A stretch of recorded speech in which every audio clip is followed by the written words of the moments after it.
¿Sabías que una máquina puede decidir si te contratan o no? Sí, ya estamos en esa época donde la inteligencia artificial está en la selección de personas. En este capítulo hablaremos con Emma Fisher, abogada y broker en financiamiento de litigios, con varias publicaciones en el uso de esta tecnología. Hablaremos de cómo se están utilizando, cómo se han tratado de corregir y cómo los estados están respondiendo a estos nuevos desarrollos. Quédate en este capítulo de Inteligencia Artificial para los Negocios.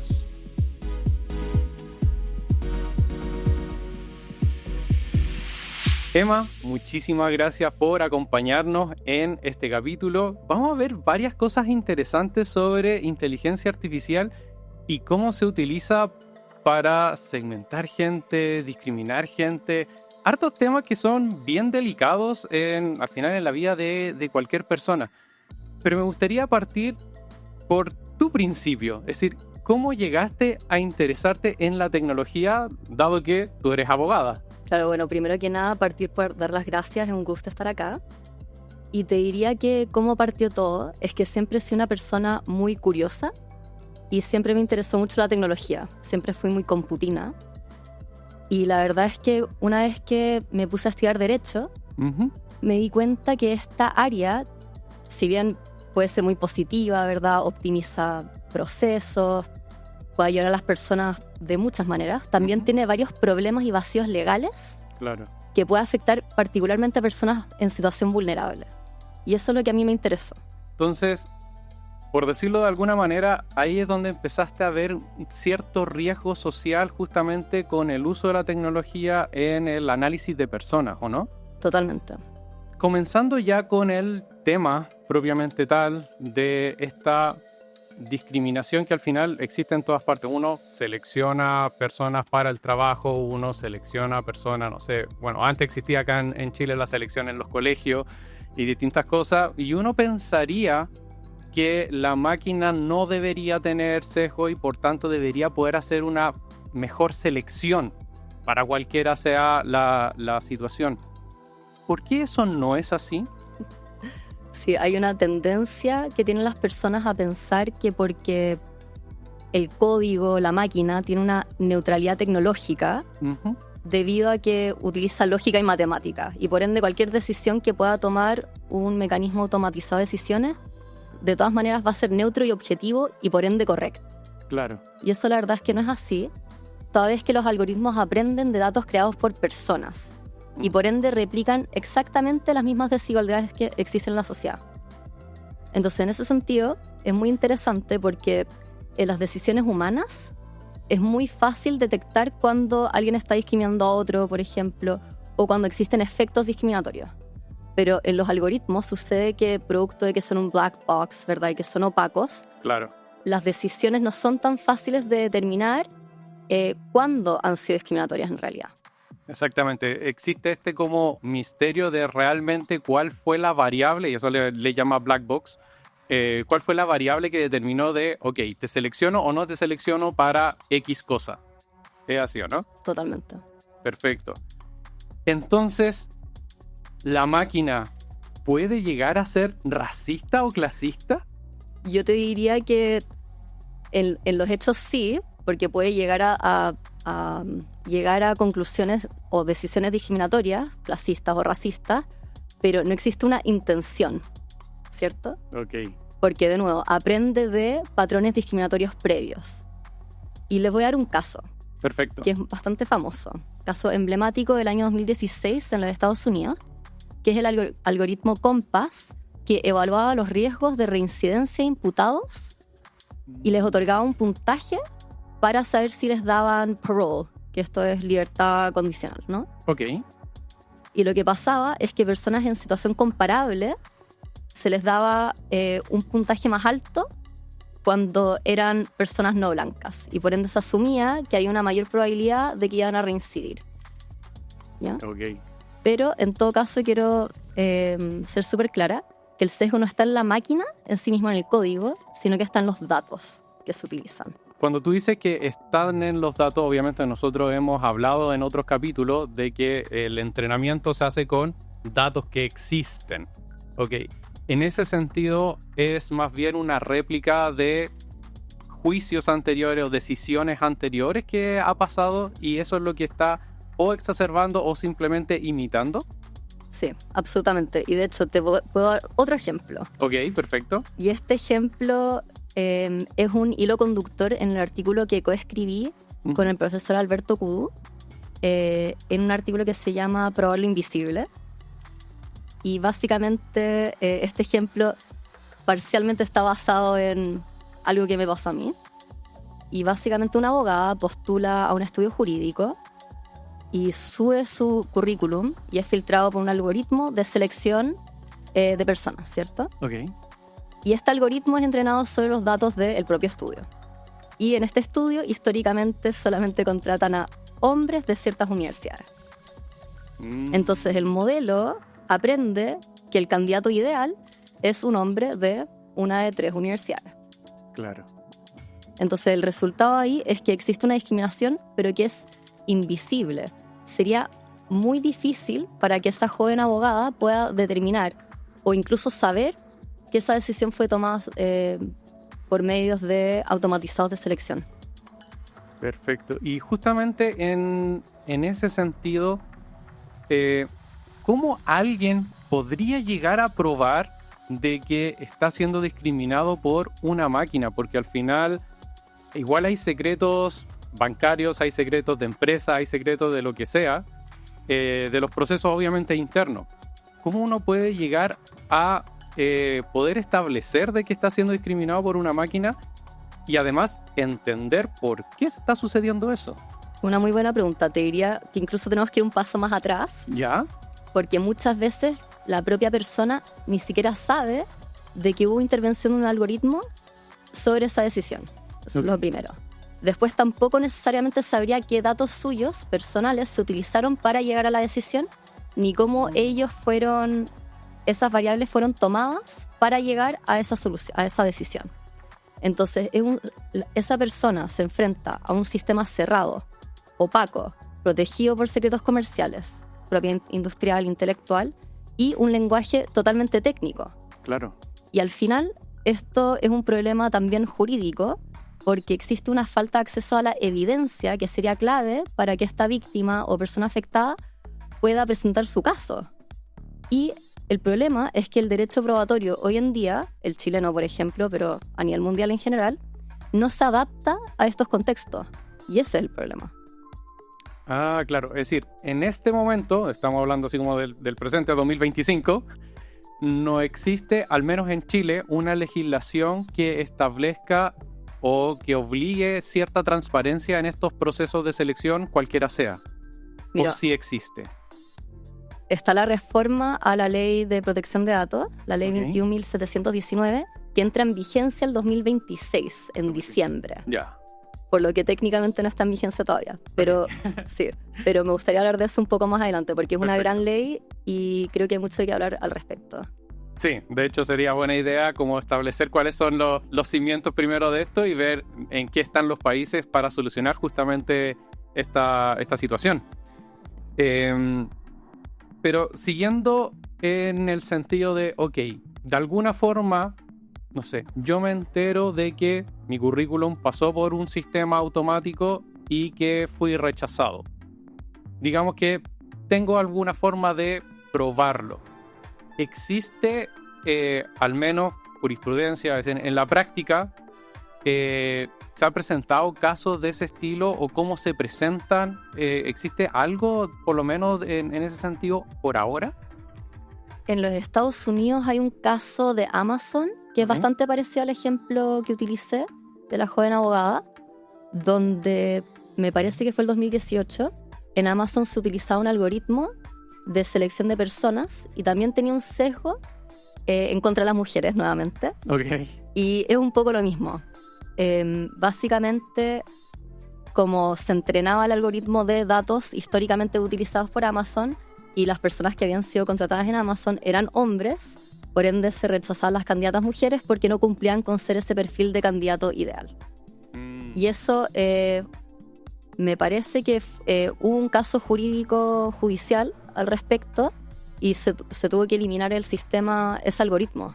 Se tuvo que eliminar, así como... Amazon ya no utiliza ese algoritmo. ¡Wow! Es bien fuerte el cambio porque me imagino que igual hubo harta inversión detrás de ese sistema y que de repente, claro, te dicen, no, la verdad es que no es lo suficientemente transparente o no es lo suficientemente justo, así que va a tener que eliminarlo.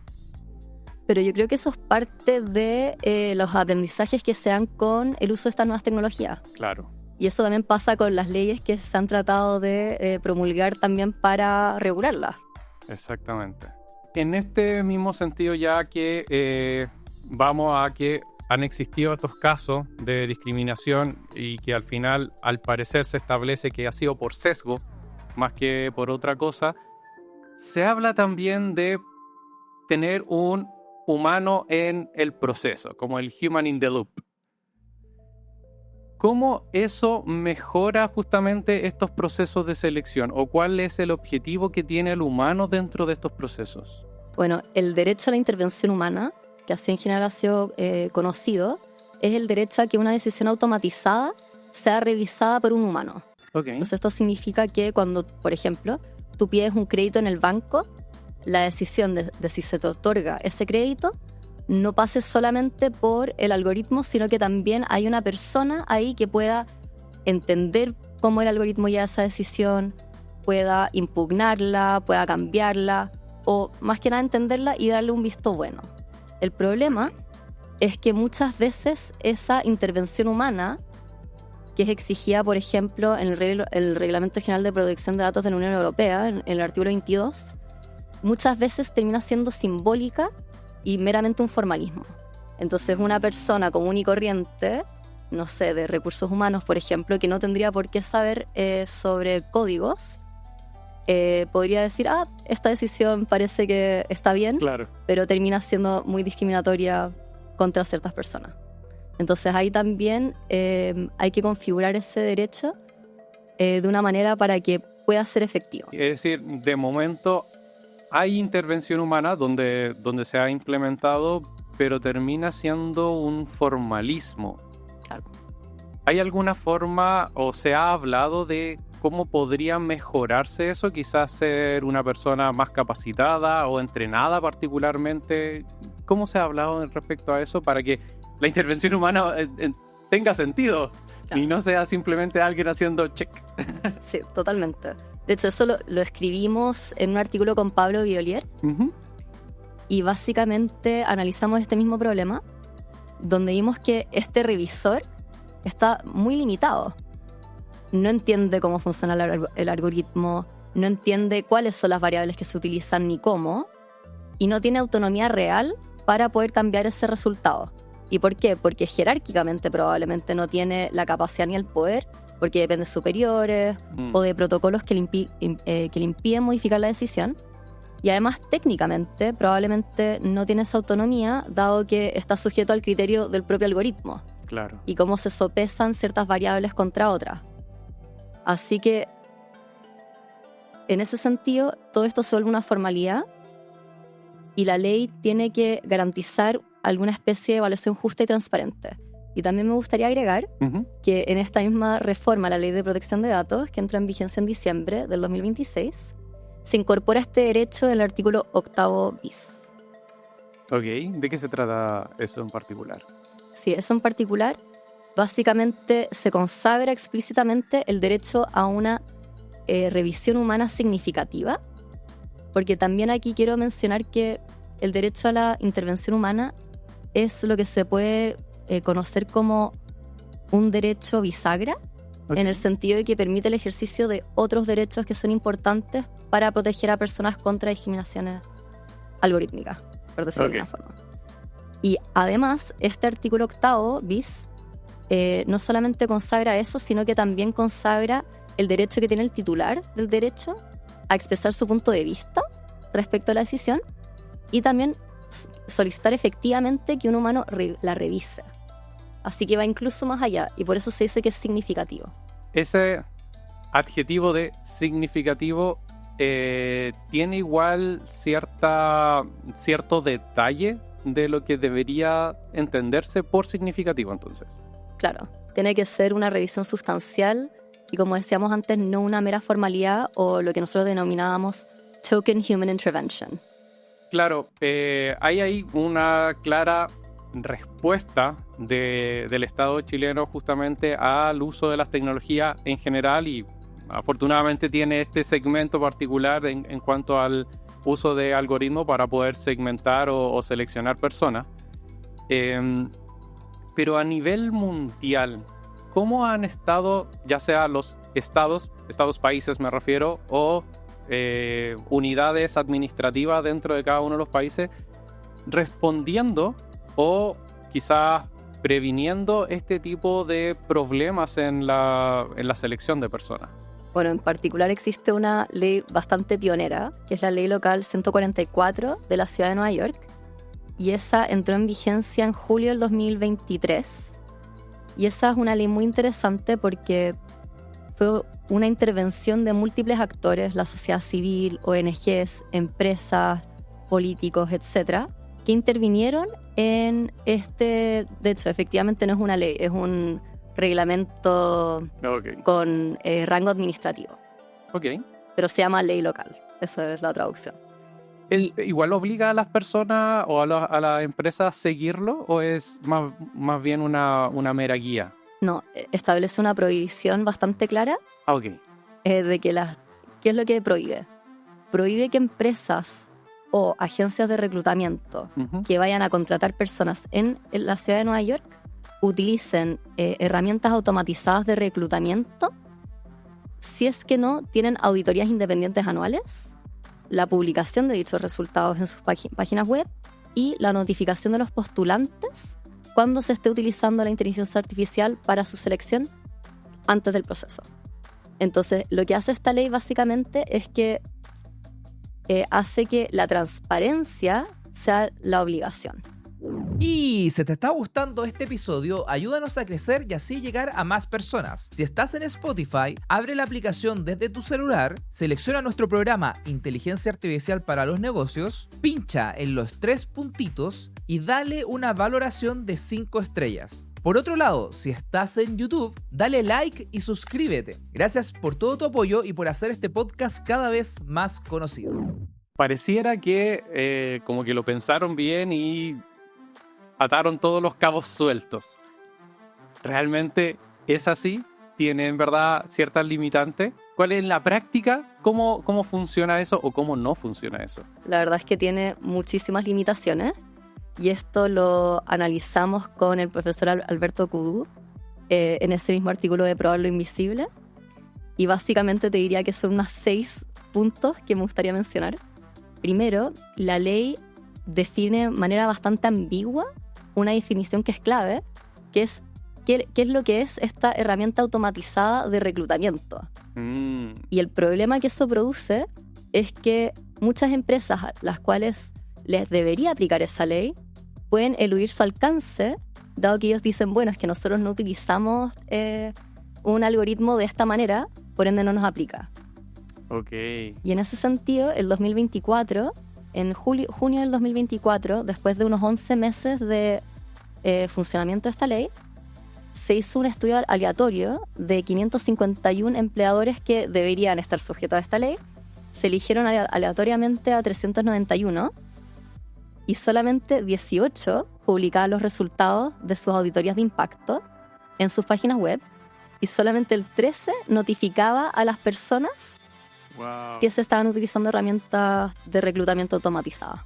Es decir, de todos modos lograron irse por el margen y utilizarlo entre las sombras, estos algoritmos, y al final no le caía ningún peso de la norma que se había establecido. No, es un problema muy grande. Yo creo que faltó un poco de pragmatismo, más que nada. Bueno, otro punto que quería enfatizar de los límites que tiene esta ley es que estas auditorías que se establecen de impacto, que yo creo que es algo muy importante, la definición de cómo se hace una auditoría independiente también es muy vaga. Y por ende, lo que eso ha producido es que estas empresas utilicen auditorías internas de otro departamento de la empresa y no el de recursos humanos, por ejemplo, o realicen consultorías hechas por consultores amigos. Ah, ok. El típico de no, ven y fírmame aquí y estamos listos. Claro. Que al final no funciona, ¿no? Claro. No cumple el objetivo. Bueno, otro punto que quería mencionar es que no existe un mecanismo de corrección obligatorio ante un sesgo. ¿Qué significa esto? Que si es que llegase el empleador a efectivamente publicar el resultado de su auditoría en su página web y efectivamente arroja que existe alguna discriminación contra algún grupo, hasta ahí queda todo. La obligación que habría ahí sería que el fiscalizador estuviese revisando periódicamente o que alguien denunciara. Claro. Pero no hay ningún efecto automático de suspensión del algoritmo o de rediseñamiento. Nada. A ver si entiendo bien. Ok, alguien está usando el algoritmo. La auditoría salió que se está usando mal o está incumpliendo alguna parte. Bueno, muchas gracias, hasta luego. Y no pasa nada. No pasa nada. Salvo si es que por casualidad estuviese fiscalizando este departamento especial, o que una persona que de alguna manera se tendría que enterar que fue víctima de este proceso hiciera una denuncia. Pero no hay ningún otra consecuencia adversa automática cuando se detecta algún sesgo. Perfecto. Wow. Sí. Bueno. Entonces termina siendo como un poco ley muerta esa, reglamento muerto para no colocarle el nivel de ley. Sí, no, absolutamente. Y de hecho, incluso hay más críticas a esta ley. Ok. Solamente utiliza una variedad muy limitada de categorías protegidas. Categorías protegidas son las categorías protegidas por los derechos humanos para no discriminar a alguien, ¿ya? Entonces, esta ley solamente se refiere a la raza, etnia y el sexo de las personas y la intersección entre ellas. Okay. Pero no está mirando la edad, las discapacidades, la religión, pensamientos políticos, por ejemplo. Entonces, también queda corta en ese sentido. Otra crítica que tiene esta ley es que no existe un repositorio común para que se fiscalicen estas auditorías de impacto, por ejemplo. Dado que la ley exige que estas auditorías sean publicadas en la misma página web del empleador, y por ende el propio fiscalizador tendría que ir, como decía antes, periódicamente uno por uno, revisando que esté publicado, que esté correcto, etc. Así que la verdad es que no es una labor muy fácil para el fiscalizador. Y por último, no existe una autoridad especializada o técnica en inteligencia artificial que sea el órgano llamado a fiscalizar este reglamento. Actualmente, el fiscalizador es el Departamento de Protección del Trabajador y del Consumidor de la ciudad de Nueva York. Así que no es un órgano especializado en inteligencia artificial ni nada por el estilo. Ya, entonces falta ahí un conocimiento técnico, por llamarlo de alguna manera, justamente del fiscalizador. Es decir, podría llegar don John, lo que sea, a revisarlo y de todo modo no va a entender nada de lo que está viendo y por tanto obviamente no puede hacer no puede aplicar tampoco ninguna sanción porque no va a saber cómo presentarlo. Absolutamente. No sé, es un grandioso problema. Y tomando ese ejemplo que, bueno, al menos fueron pioneros y de ahí podemos sacar varias lecciones. Es verdad, a la primera es difícil que salga algo perfecto y va a tener espacios de mejora. ¿En otras partes del mundo se ha tomado ese ejemplo o se ha ido por alguna vía alternativa? Sí, te diría que dentro de lo que está en vigencia, nada está al nivel actual de esa ley local o ese reglamento de Nueva York. Pero sí diría que por supuesto que hay avances en el sentido de leyes de protección de datos, reglamentos de inteligencia artificial, incluso el spoiler que estaba comentando antes, ¿sí? En Chile va a entrar en vigencia en diciembre del 2026 la reforma a la ley de protección de datos, que es la ley 21.719, y esta incorpora incluso ciertos elementos de la ley local y del Reglamento General de Protección de Datos, pero de la Unión Europea, pero de una forma mejorada. Yo creo que vieron esos ejemplos que efectivamente fueron pioneros y yo estoy muy feliz porque efectivamente el Congreso tomó de una forma bastante prudente estos otros ejemplos comparados y junto con la academia crear una ley que yo creo que va a ser mucho mejor. Por ejemplo, esta nueva ley chilena incorpora el derecho a una explicación y a una impugnación. Y eso está consagrado en el artículo 8 bis y el 14 ter. Ok. Y luego, otra cosa que también saca de este reglamento en Nueva York es el deber de notificar o de informar cuando alguien es sujeto de una decisión automatizada. Pero no, quiero reiterar de que estamos en las etapas iniciales. Siempre la ley llega demasiado tarde. Esa es una realidad y siempre ha sido así. Sí. Y creo que existe en la región, en la TAM, una gran oportunidad para poder definir estándares éticos y jurídicos que queremos que nos rijan en esta nueva materia. Me gustaría ahora saber un poco más de tu opinión, de lo que obviamente tú has visto, lo que has estudiado, etc. ¿Qué cambios tú crees que son necesarios de aplicar para tener una inteligencia artificial justa? Yo creo que habría que agarrar un poco de todas estas leyes y sus críticas y de ahí sacar una conclusión. Entonces, de ahí yo creo que lo primero sería obtener alguna especie de transparencia real con los datos y el deber de notificación y el derecho a una explicación significativa. Yo creo que la transparencia efectivamente puede ayudar a balancear la innovación tecnológica junto con la protección de los derechos. Luego, algo que también encuentro que es fundamental es encontrar la manera de o alivianar o redistribuir la carga de la prueba para las personas que sean víctimas o sean afectadas por estas decisiones. En ese sentido, se podrían crear presunciones que sean establecidos en contra de ciertos sistemas o empresas que utilicen estos algoritmos cuando generen efectos discriminatorios.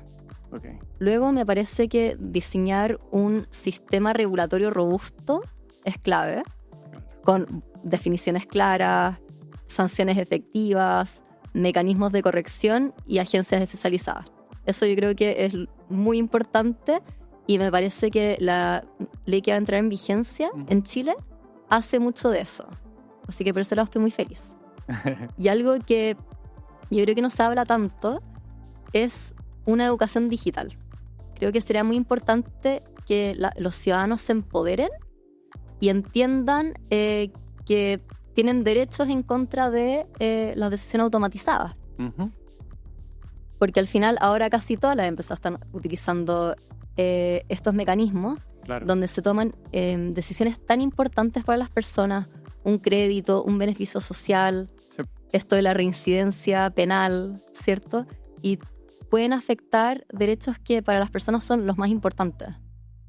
Así que creo que es muy importante que miremos la inteligencia artificial desde una mirada ética y tratemos de evitar de que no se repitan estos sesgos o injusticias humanas, pero de una forma algorítmica. Claro. Que no se exacerbe o que no se continúe con la tradición o mala tradición de ciertos sesgos que al final igual todos tenemos en el día a día. Si al final no estamos procesando objetivamente todas nuestras decisiones. Hay veces que son decisiones rápidas y que obviamente van a irse por el camino de lo conocido. Totalmente. Y juntando esta opinión que me das y recordando también esto de que por lo menos en Nueva York no tenían este organismo especializado, tengo entendido, ahí tú me corriges, que justamente esta ley de protección de datos en Chile también viene con una, voy a equivocarme probablemente aquí, ley orgánica que crea un organismo justamente técnico para el tema de protección de datos. Sí, esta ley crea la Agencia de Protección de Datos, que debería ser la entidad que vela por la protección de esta ley. Ya, perfecto. Así que en ese sentido creo que estamos en lo correcto en crear un órgano especializado de fiscalización, pero también de que sea un órgano que nos permita un canal de preguntas y respuestas, que pueda dar información, que eduque a la ciudadanía. Creo que esas son cosas muy importantes y creo que eso se puede hacer mediante este órgano nuevo. Perfecto. Ahora quisiera pasar a un tema quizá un poco más personal de tu experiencia en todo el ámbito legal y abogadístico. Sé que esa palabra no existe, lo siento, pero se entiende el contexto. Independiente al tema que nosotros ya hablamos que las empresas están utilizando ciertos algoritmos justamente para la selección de personas, me gustaría más concentrarme en el uso de estas herramientas en el lado legal. ¿Tú has visto el uso de ChatGPT, Gemini, etcétera, justamente en el ámbito legal, ya sea en, no sé, contrato, ya sea en litigio, ya sea, bueno, en verdad ustedes tienen un mundo completo, están en todas partes. ¿Tú has visto el uso de estas herramientas en el día a día? Sí, totalmente. De hecho, el área del legal tech es bastante grande y básicamente, claro, de hecho, incluso te puedo dar experiencias personales de cuando usé inteligencia artificial en trabajos de abogada. Uh-huh. Yo trabajé en Garrigues, que es un estudio internacional, en el área de litigios civiles y arbitraje, entonces básicamente era litigante. Uh-huh. Y nosotros utilizamos el programa Harvey, Yeah. que es bastante famoso, yo diría. ¿De qué se trata ese programa en particular? Es un Large Language Model Ok. y básicamente te ayuda a buscar jurisprudencia, leyes, te puede resumir textos, te puede ayudar a redactar un escrito, etc. La cosa es que yo diría que cuando yo lo utilicé, que fue tiene que haber sido como el 2022 o el 2023, Ok. encontré que tenía mucho potencial, pero que para la realidad chilena no era tan útil, dado que toda la jurisprudencia, todas las leyes que tenía preprogramadas eran las estadounidenses. Faltaba como una localización para poder utilizarlo acá de forma más, no sé, normal o sin tanta revisión. Claro. Entonces, uno trataba de buscar, no sé, porque nos pedían que lo utilizáramos para ver si funcionaba. Y la verdad es que uno trataba de darle alguna utilidad, Uh-huh. pero la verdad es que, por lo menos en mi caso, yo creo que quizás me ayudó a redactar un correo. Porque la verdad es que no tenía mayor funcionalidad en ese minuto para mí. Perfecto. Sin perjuicio de ello, igual yo levanté esa crítica. Y me parece que ahora ya no debería tener ese problema. Uh-huh. E incluso he conocido a ciertos emprendedores acá en Chile que han empezado a desarrollar un sistema muy parecido, pero solamente para Chile. Ok. Entonces son básicamente LLMs que tienen todas las leyes chilenas, de todos los rangos normativos jerárquicos y toda la jurisprudencia del Poder Judicial. Así que si tienes una pregunta de contenido o quieres buscar una cita o qué sé yo, puedes utilizarlo así y al parecer funcionan bastante bien. Eso no los he utilizado personalmente, pero utilizan la misma lógica, por ende no debería haber problema. ¿Interesado en adoptar la IA en tu empresa? Pues te tengo buenas noticias. En Evo Academy diseñamos distintos cursos corporativos sobre cómo adoptar tecnología e inteligencia artificial. Ofrecemos cursos tanto para ejecutivos, donde explicamos de forma didáctica cómo entender el potencial de la IA, como para equipos técnicos, donde mostramos cómo puedes construir aplicaciones utilizando modelos de lenguaje, entre otros varios cursos. Visita nuestro catálogo en evoacademy.cl/cursos-corporativos o en el enlace que te dejamos en la descripción del podcast y lleva a tu empresa al siguiente nivel. Yo sé que el Poder Judicial y obviamente algunos tribunales tienen página y ustedes tienen así como un login, un usuario y contraseña para poder extraer cierta información. Hay alguna obviamente que es privada y hay otra que es pública y de ahí se puede sacar. Pero la verdad, ignoro completamente cuán fácil, cuán difícil es. Está tabulado, son simplemente PDF que están ahí, como pensando en cómo sería el entrenamiento que estaban utilizando justamente estas startups para poder entrenar sus modelos. ¿Tú crees que es más fácil, es más difícil? ¿Está segmentado? Porque no sé si hay un repositorio único de todas las resoluciones y cosas, o si que cada casi tribunal tiene su propia base. ¿Cómo funciona eso? básicamente, de hecho, hay 2 páginas Ya. que son del Estado, del Poder Judicial, que contienen jurisprudencia. Ok. Está el Poder Judicial, el PJUD, donde uno puede ingresar a muchos, pero no todos, de los tribunales del país. ¿Ya? Lo digo porque hay, no sé, por ejemplo, el Tribunal de Defensa de la Libre Competencia tiene su propia página web, Ok. y eso es muy parecido en todo caso, pero esas resoluciones del tribunal no están en la página del PJUD, en ese caso, ¿ya? Pero un caso civil normal, un caso de familia, por ejemplo, etcétera, eso sí uno los puede buscar en el Poder Judicial y uno puede revisar las causas que son públicas, que son casi todas en Chile. Uno puede revisar todas las actuaciones que ha hecho tanto el tribunal como los operadores jurídicos que intervienen en él, que son los abogados principalmente, quizás la persona, ¿verdad? Y no sé, puede ser un perito, por ejemplo, también. Ok.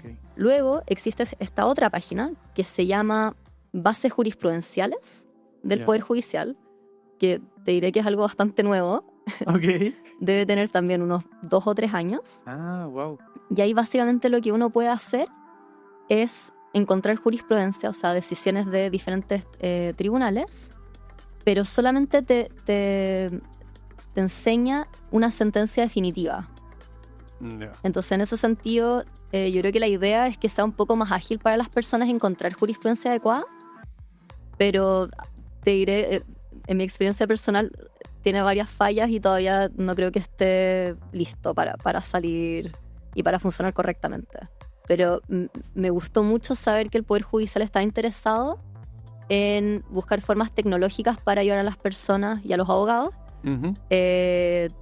argumentar mejor en base a la jurisprudencia, al final. Claro. Al final el tener esos datos públicos, aunque sean anonimizados, porque al final uno necesita saber quién fue el que estuvo ahí en el proceso, saber cuáles fueron los argumentos, saber qué fue lo que se presentó y cuáles fueron al final las decisiones, es relevante como para poder continuar. Ok, esta es la línea que se está creando dentro de las decisiones, de las resoluciones.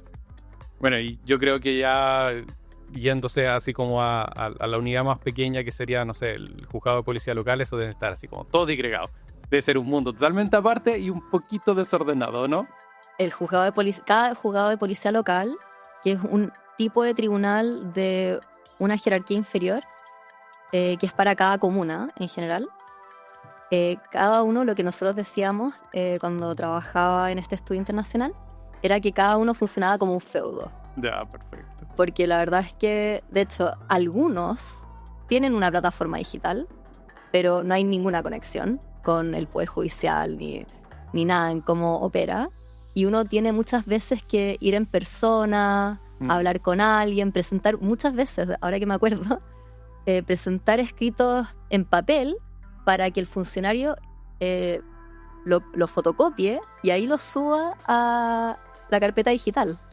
Ah, O sea, en verdad totalmente vivir en el 2005. arcaico, claro, para lo que existe ahora en cuanto a tecnología. Bueno, ahí tenemos un espacio de crecimiento donde la tecnología todavía puede llegar a quizás mejorar procesos, y al final no es cambiar tanto las cosas, sino que poder eficientar un poco cómo trabajan las personas en ese sentido. Totalmente.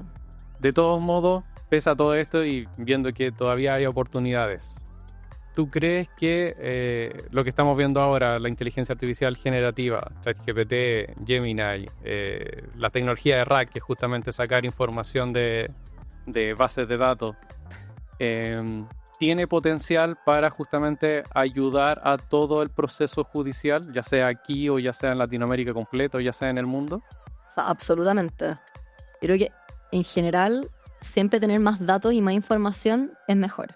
Y el hecho de que uno pueda optimizar, agilizar procesos, procesar datos de manera más rápida, porque al final uno de los beneficios que tienen estas tecnologías es que pueden procesar una cantidad de datos que nosotros como humanos, Claro. o sea, no, imposible que lo podamos hacer. Así que yo creo que ahí hay mucho valor. Perfecto. O sea, hay unos juicios, por ejemplo, que son 400 fojas sí, o más, Wow.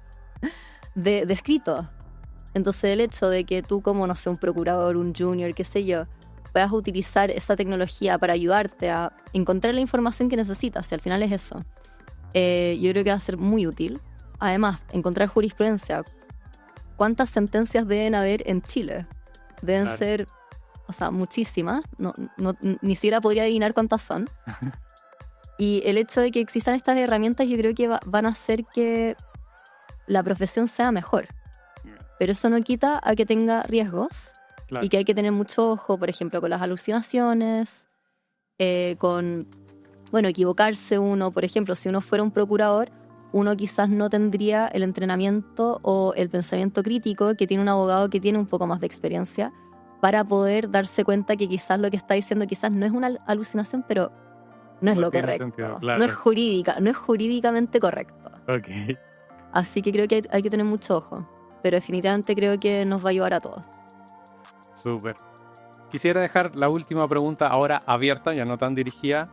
Si quisieras comentar algo, quisieras compartir algo con nuestra audiencia, opinión totalmente tuya, micrófono abierto. Bueno, muchas gracias por el espacio. Bueno, un ejemplo que me hubiera gustado decir antes es que yo trabajé en una empresa que se dedica a el financiamiento de litigios. Y voy a dar una breve explicación porque yo sé que para el mundo latinoamericano no es algo muy disruptivo, si bien en el mundo anglosajón es una industria que lleva más de 30 años operando. Wow. Aquí en LATAM no es muy conocido. Básicamente lo que hace una empresa de financiamiento de litigios es que ayuda a un litigante, a una persona, a una empresa que tiene un litigio a poder solventar cualquier gasto o costo asociado a un litigio. Perfecto. Entonces, por ende, lo que puede hacer es darte capital para poder pagarle los honorarios a tus abogados, honorarios al juez árbitro, honorarios de los peritos, gastos administrativos, gastos notariales, por ejemplo.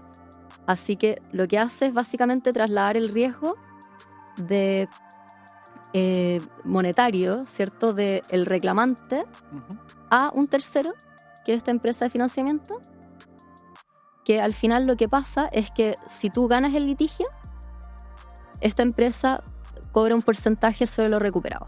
Perfecto. Pero si tú pierdes, no le debes nada a la empresa. Ah, ok. Es high risk, high reward. Es como jugar póker. Claro.